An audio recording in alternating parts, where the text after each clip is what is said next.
Ladies and gentlemen, we have a very special guest here today, Paul Langlois, the guitarist of the Tragically Hip. He's not necessarily a sport industry professional, but he's a big sport fan, and we're so honored to speak with him today. So, Paul, welcome. Thank you so much for doing this. Oh, thanks for having me, guys. How you doing Cool. today? We're great. How are you? Yeah. Good. Well, Good. Yeah. whenever we're interviewing someone we're such a huge fan of, we're definitely going to be in a good mood. So we're doing great. Thanks. Oh, great. Well, thanks a lot. Appreciate it. For people that don't know the Tragic Hip, I know a lot of people obviously do, but for those who don't know, between 1996 to 2016, the Tragically Hip were the best-selling Canadian band in Canada and the fourth best-selling Canadian artist overall in Canada. And Paul, we're thinking of questions to ask you. How did the name of Tragically Hip come about? Well, we started in 1984, and when there was a little gig came up at the Kingston Art Association, I think it was called. It was just like a little room downtown. Needed a name, didn't have a name. I'd been practicing a bit. So there were a few names thrown around. Bed Spring Symphony was one. Just didn't know. And then someone, I think Robbie or Gord Sinclair, had seen this, the guy in the Monkees with the toque, Michael Naismith. He had this movie called Elephant Parts, and it was all about just a bunch of skits and comedy. And one of the skits was this kid, he's 20 years old, and his parents are taking away the keys to the Volvo, and they've decided they're not going to fund him anymore. And so he makes a little TV commercial appealing for money for his foundation for the Tragically Hip. And so we just thought, oh, that's kind of a cool name. I think a lot of people like it. A lot of people probably won't. And so, we just stuck with that. And it's a long time ago. And Paul, how would you describe kind of your career? Because you've been playing music for such a long time. How do you describe it? Well, it was, we had a good little run. 32 years. It's quite the understatement. Yeah, and it was. We were very highly motivated, highly committed to each other and to the band and to getting better at songwriting, getting better at playing. And I would say like the first, 8 to 10 years, we were just in a van. We crossed the country many times, across the States many times, just in the van. And we were young enough for that, but that was a grind. I mean, you tour Canada and you play Winnipeg. Well, the next night you're playing Regina. So you got to get in the van at 2 a.m. and arrive in Regina, generally 8 or 9. They're all 7, 8, 9 hour drives up here. And it gets that way in the States sometimes too, unless you're in the Northeast. So we just played constantly. And we had some valleys and some tough times where cash was scarce. But we just kept doing it, and we kept thinking we can do this. We can. We saw it if we play a Thursday, Friday, Saturday in some joint. We knew that we could fill it by Saturday just by word of mouth. I mean, we had a very dynamic singer, and we very much tried to rock hard. So we really felt like rock and roll band. Let's just turn on this room and this town, like whether it be Trenton or Kelowna or wherever. Just we went out and no one had heard of us, and then we started getting known, and then we were able to get couple records made, and then it just kind of snowballed from there. And then the last 20 years, just very lucky. We've been on a tour bus or flying, and timed with us. Not quite having the energy of a 22-year-old. On the bus, you can get sleep. You don't have to be the one driving,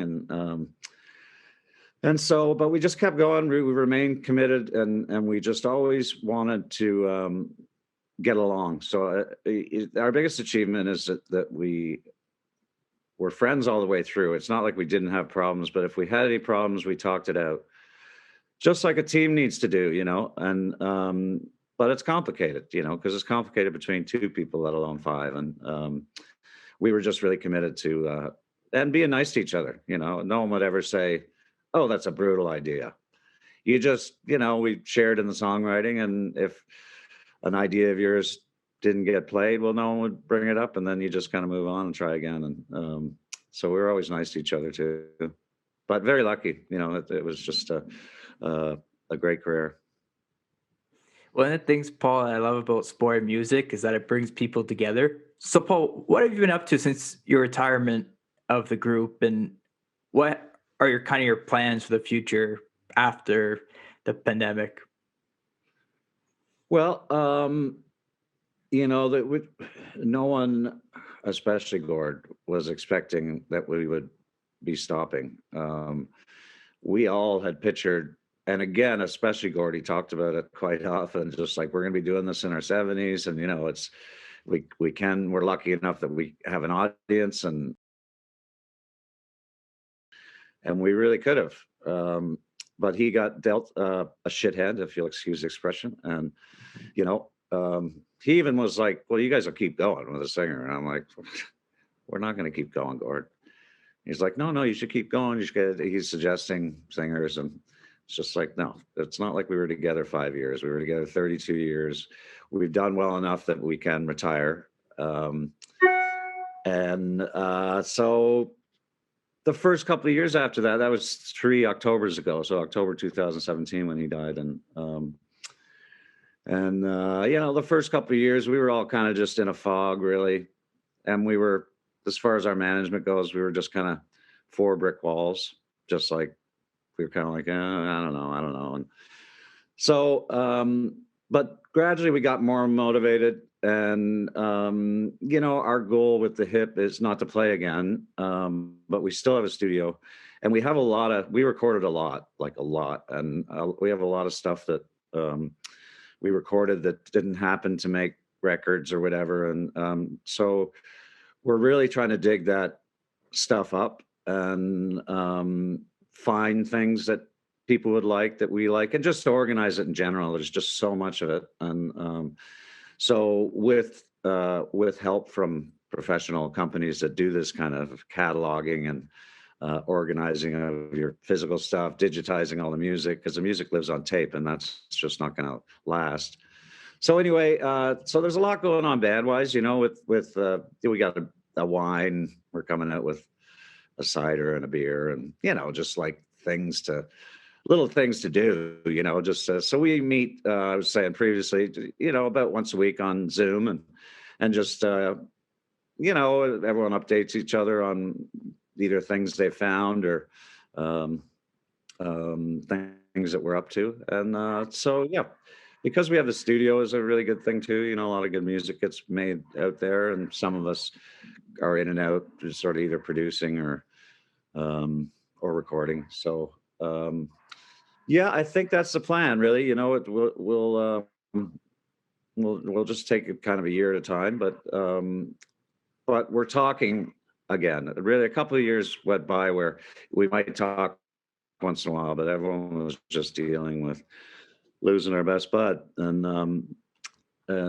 so now it feels like, and his younger brother Pat represents, Gord's family, their interests. So he's in on every meeting, and he's a great guy that we know and love well. And so yeah, just kind of keep chipping away, and then I might do another solo record. I've done 2, and it's been a long time. Like it was 2011, 2013. So it's been 7 years. So I'm starting to think about that.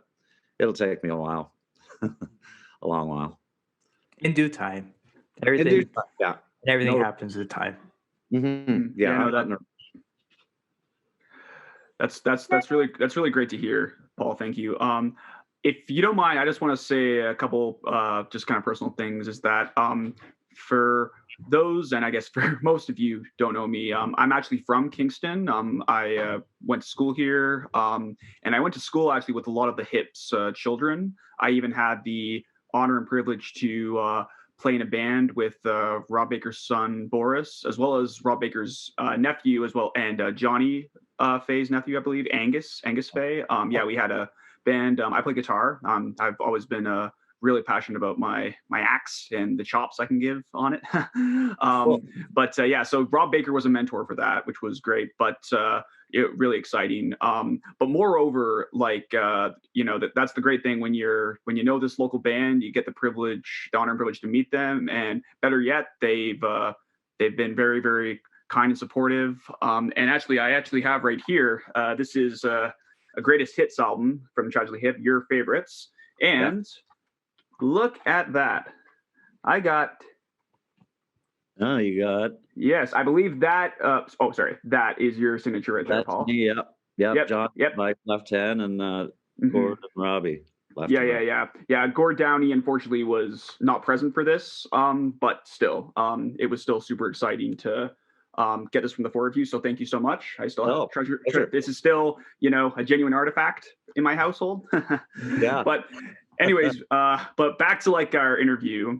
Thank you for giving me the floor there. Paul, you're probably tired of hearing this question or this type of question, but what were some of your favorite songs to perform or record back in the day?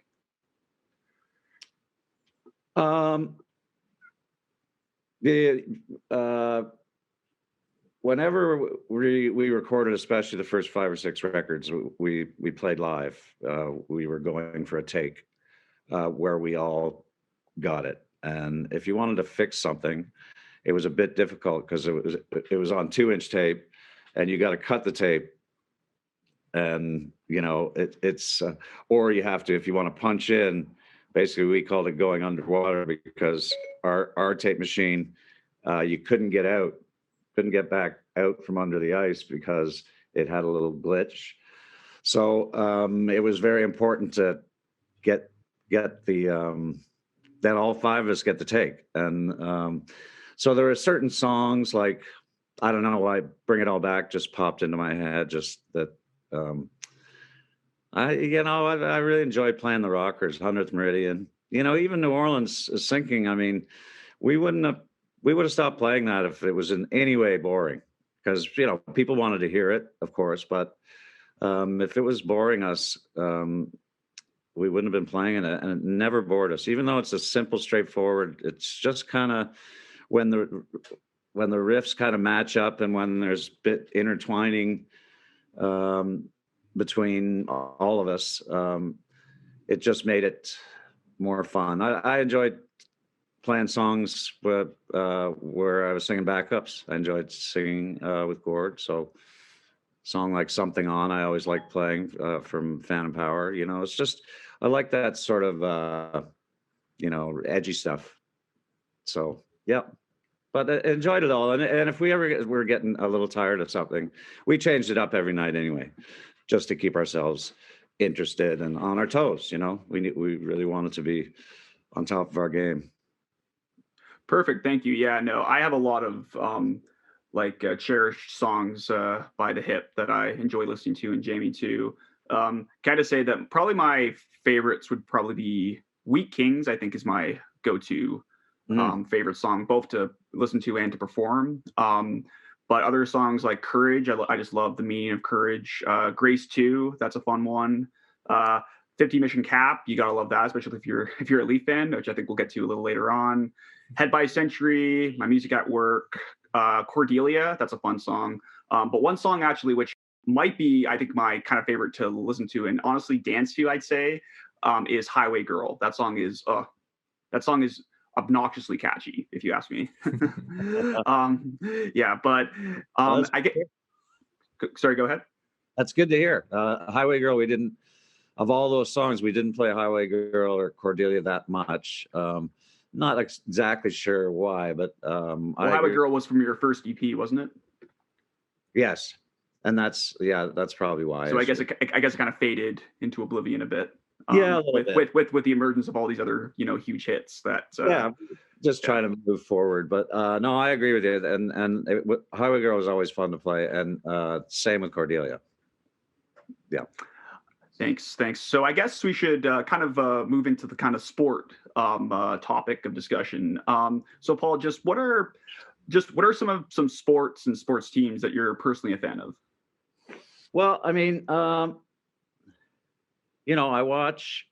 follow, so I watch hockey, and if there's a game on, which in general in life pre-COVID there is through the winter, and so I wouldn't say religiously, but I definitely watch and I'm aware of the standings and really kind of the stats. So I keep myself up to date, semi up to date in the NBA, really because of the Raptors kind of got me going, and I do have a daughter that's pretty into the Raptors, and so that's been fun the last couple of years. I mean, I watch golf, majors at least, and tune in once in a while. Tennis, I watch besides the French Open, but I watch the Australian. It's perfect timing in late January. Just get yourself through a couple of weeks of bad weather, and it's on all the time. So, yeah, I mean, I like all sports. I golf a bit myself, and I curl a couple of days a week. So I follow the Briar and Tournament of Hearts and that kind of stuff. So in general, I'm not obsessive about it, but I'm happy if something's coming on that is a sport I like to watch. And do you have a favorite team or I'm a hockey Habs team? fan. Yeah, I'm a Montreal fan. Yeah, sorry about your story there. But I was when we were chatting earlier. I was telling Vince that I was born and bred to hate the Leafs. Like my dad hated the Leafs, and and I just grew up that way. It's like I was Habs only. But then my oldest daughter, whom you know, Hugh, Emma, became a Leafs fan when she was about 7 or 8, and like a big Leafs fan. And I was obviously on the road too much because I asked my wife, "What is going on? Emma's a Leafs fan now." Anyway, so they've really grown on me, and also when Doug Gilmour I joined knew the they Leafs, would. yeah, now they're my second favorite team now. And when Dougie joined Leafs, and then Kirk Muller was on the Leafs, that kind of sealed it. That okay, if the Leafs are playing anyone but the Habs, I'm cheering for the Leafs. Well, thank you. Did I know Robbie and Gord Downie? Like I know they're both Leaf supporters. Was it ever, were you guys ever at odds at all because of that, or? Yeah, well, I mean, Robbie, definitely big Leafs fan. Gord loved Toronto, the city. He lived there. He decided to live there. He moved up. Well, I moved up with him in our mid-20s, and but he was a Bruins fan through and through. That's right. Actually, yeah. I know he showed a lot of support for the Leafs, but yeah, I guess the Bruins were his first team. True. He was the same as me. He would cheer for the Leafs if they were playing anyone but the Bruins, but he was 10 times the amount of Bruins fan that I was a Habs fan. I mean, he and his brothers, they bled black and gold. They just watched every game, and yeah. So it was interesting. But Boston, Montreal had quite a history in playoffs as we were growing up, so we had some incidences. Yeah, I honestly am thinking, wow, what would it be like to be a Habs fan playing in a band with a Leafs fan and a Bruins fan by your side at all times? Yeah, that seems kind of intense. Yeah, we were all good about it though, and yeah, there was a period of time where we were playing these arenas during the hockey season.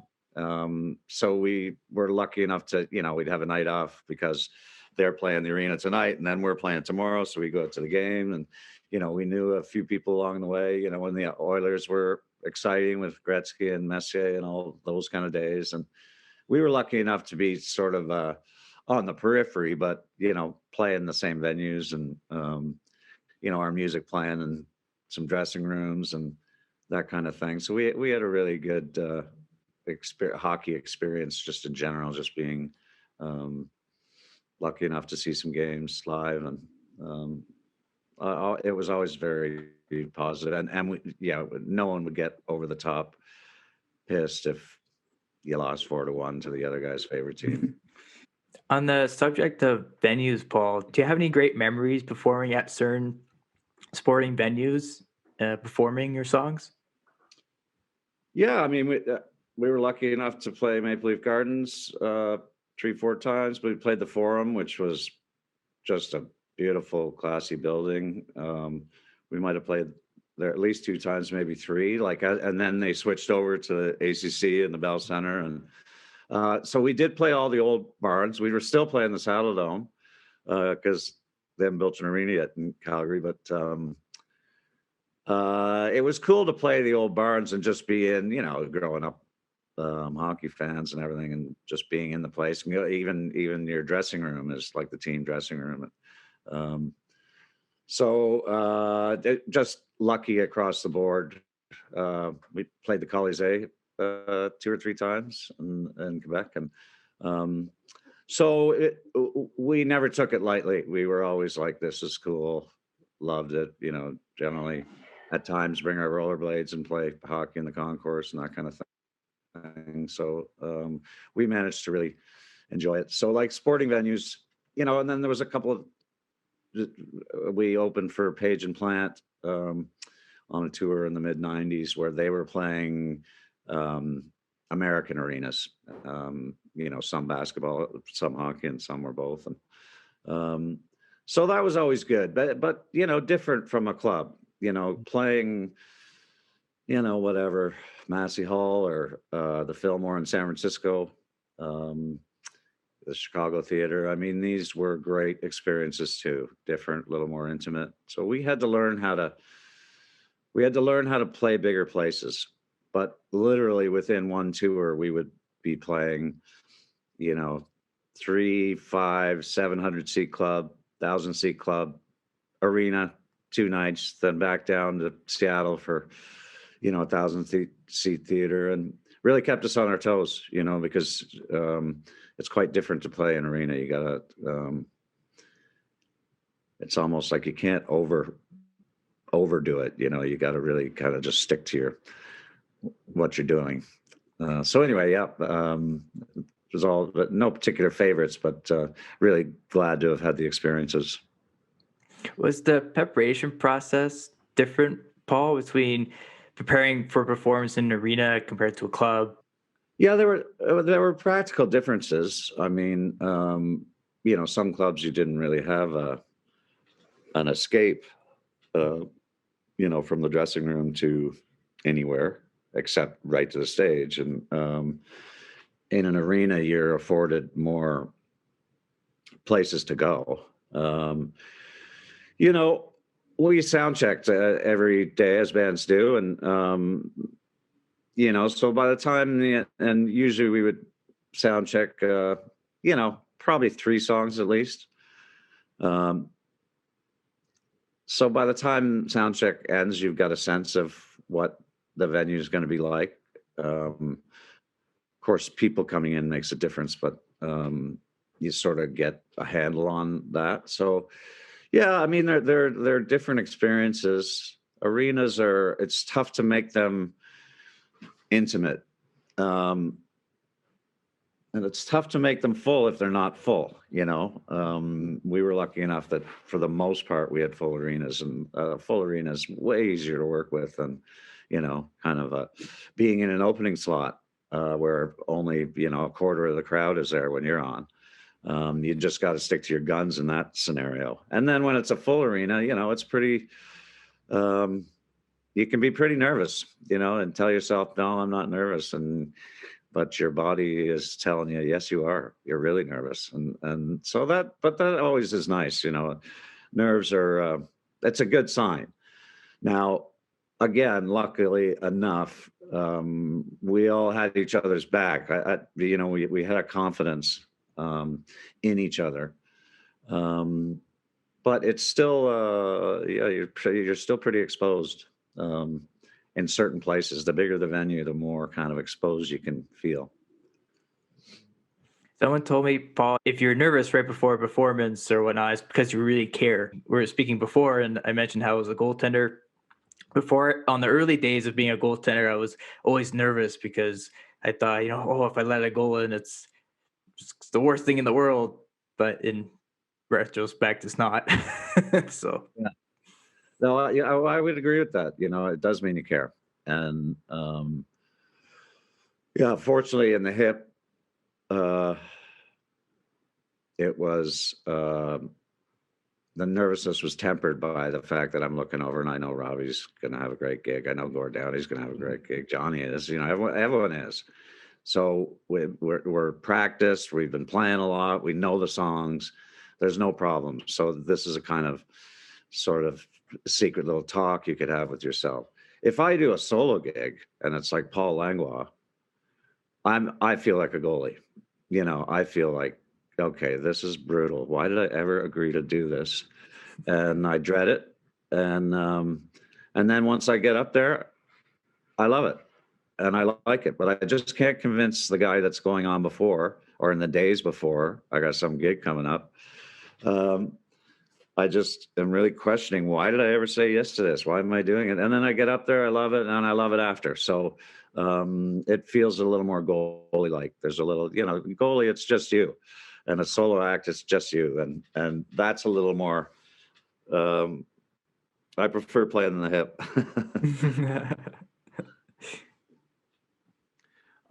Paula, might we ask, can you elaborate just a bit on some of the songs about hockey, such as 50 Mission Cap, Fireworks, and maybe Heaven is a Better Place Today, or at least songs that, refer to hockey at some point?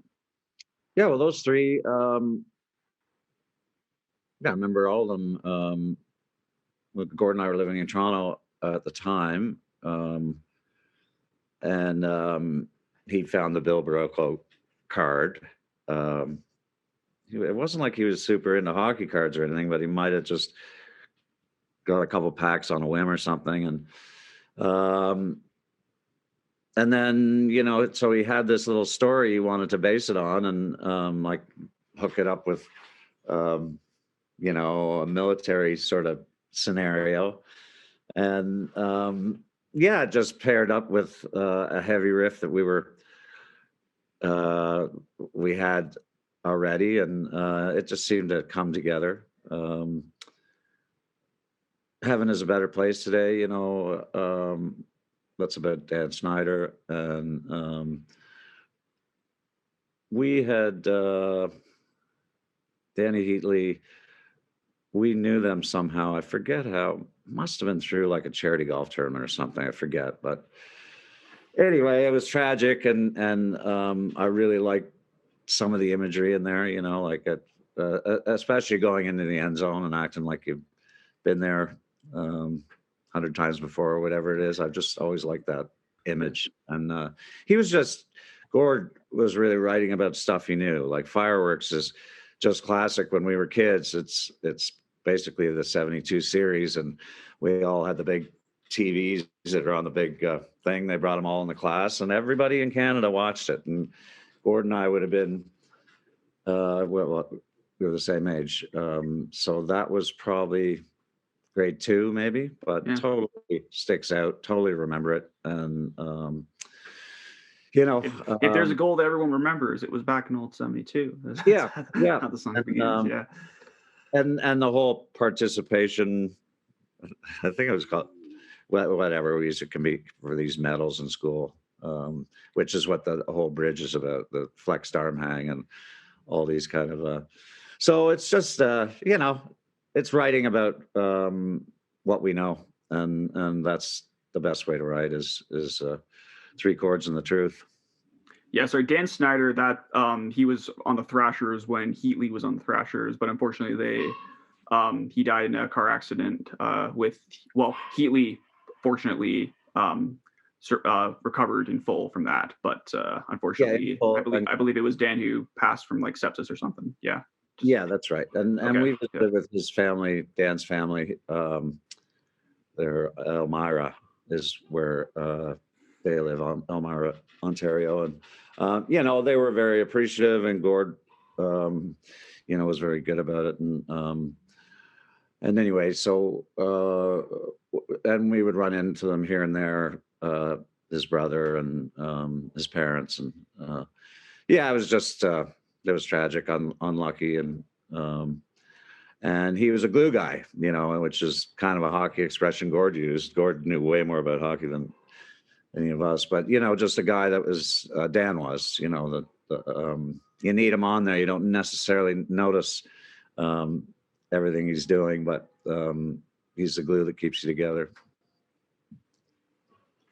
Thank you, Paul. Our last question for you is, as you mentioned, Gord Downie, when you and the rest of the band received the tragic news, how big of a challenge was it to cope with the circumstances, knowing that you'll be losing a partner in your band and a close friend?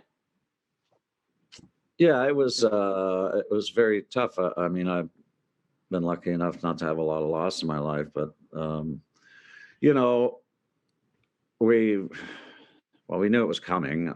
I lived with Gord because our kids had gone to university, so I was able to move in with him for a bunch of months before our last tour, and that's really during the tour. It was when he was, luckily enough, at his best, but he wasn't. He was compromised. He had already had a couple brain surgeries, a bunch of chemo, radiation, and but he managed to do that tour, which was just very, very impressive. Was that especially challenging, like having to focus on, ending the band on a high note whilst also having this unfortunate circumstance?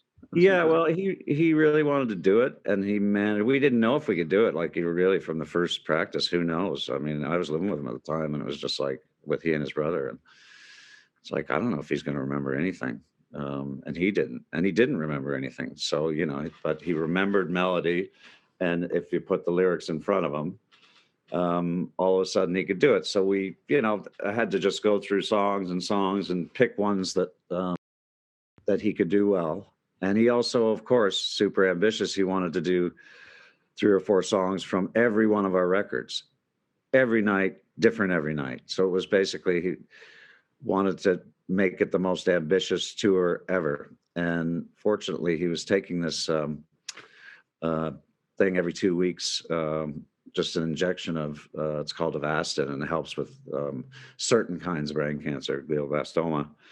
But you can only take 4, and what it does is stops the tumor, and it basically stopped it for 2 months growing during the tour.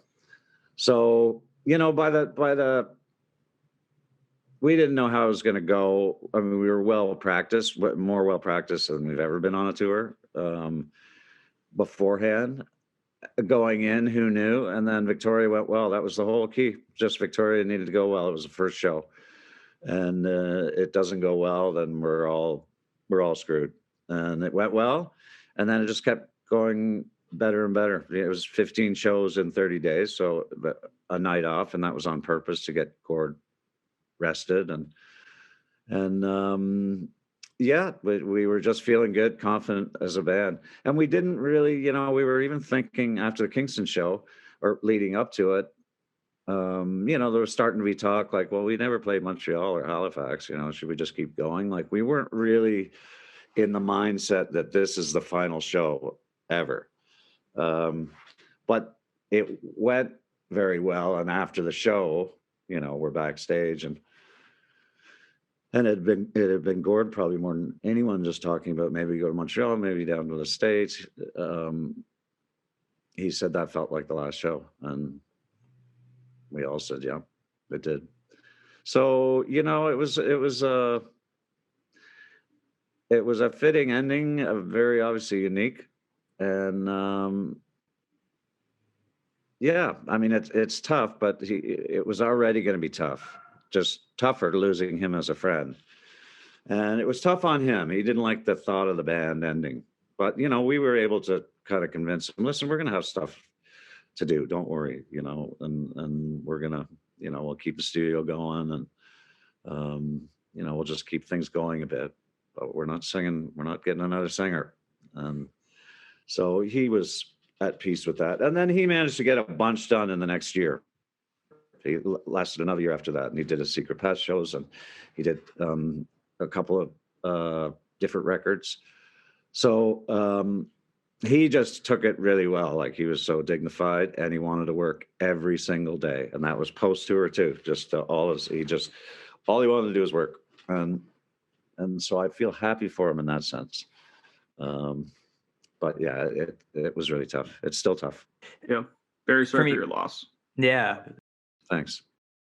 for me as well. And I was watching videos, Paul, preparing for this, and I saw, a lot of the fans were crying and of those last shows, and he was just an inspiration to do that. Being the lead singer in his circumstances, to me, it was inspirational. I just thought, wow, like, talk about character. He had great character. Yeah, very strong character, and he was. It was hard to say, really. The crowd didn't know what to expect. I mean, after a few shows, or we did Victoria and then a couple nights in Vancouver, maybe word would spread a bit, but most of the people that coming out didn't know what to expect. It's like they all knew, okay, he's been diagnosed and he's terminal. What's this going to be like? Could be very weird. And he always said, when we laughed about it, he's like, I'm not going to be up there crying about it. We're just going to play a rock show. We're going to play our show as good as we can. And that's all he wanted to do. But he would give a wave at the end, and that tells me he knew. Like, the encore and everything, he'd go around just individually, and we'd let him. We'd leave the stage, and he'd just kind of wave to everybody, because, Winnipeg, we played 30 times over the years, so he said goodbye to everybody too, which I thought, that's a nice touch, So yeah, very strong character, very much. Hugh, is there anything else that you would like to ask? No, just thank you so much for that sentiment. That's yeah, I mean, I it still grieves me to this day, but like you were saying, that I think he couldn't have done a better job in that whole process, and the five of you couldn't have done a better job and been better friends, and yeah, I think you gave it your all, and I think this legend is one to live on forever. Yeah, I think it's always going to be in our hearts and minds. So, well, thanks a lot, Hugh. Yeah, feel very lucky about that, and I think we all feel it was a good way to go out if we had to go out. Of course. Yeah. Well, and thanks for having me, guys. Paul, we can't thank you enough. What an honor this is to speak with you. And I know you already know Hugh, but it was nice meeting you in this conversation, and nothing but the best for you and your family. This is our last episode of 2020, so it's a pretty special way to end off the year. All right. Well, it's my honor, and good luck getting through the COVID. Keep doing what you're doing.